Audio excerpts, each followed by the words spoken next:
36واں زبور جو 12 آیات پر مشتمل ہے۔ میر مغنی کے لیے خداوند کے بندے داؤد کا مزمور۔ شریر کی بدی سے میرے دل میں خیال آتا ہے کہ خدا کا خوف اس کے پیش نظر نہیں، کیونکہ وہ اپنے آپ کو اپنی نظر میں اس خیال سے تسلی دیتا ہے کہ اس کی بدی نہ تو فاش ہوگی نہ مکروہ سمجھی جائے گی۔ اس کے منہ میں بدی اور فریب کی باتیں ہیں، وہ دانش اور نیکی سے دستبردار ہو گیا ہے۔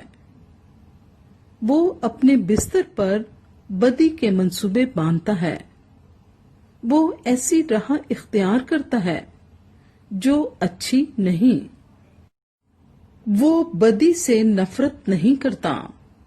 اے خداوند، آسمان میں تیری شفقت ہے، تیری وفاداری افلاک تک بلند ہے، تیری صداقت خدا کے پہاڑوں کی مانند ہے، تیرے احکام نہایت عمیق ہیں۔ اے خداوند، تو انسان اور حیوان دونوں کو محفوظ رکھتا ہے۔ اے خدا، تیری شفقت کیا ہی بیش قیمت ہے۔ بنی آدم تیرے بازوؤں کے سائے میں پناہ لیتے ہیں، وہ تیرے گھر کی نعمتوں سے خوب آسودہ ہوں گے۔ تو ان کو اپنی خوشنودی کے دریا میں سے پلائے گا، کیونکہ زندگی کا چشمہ تیرے پاس ہے۔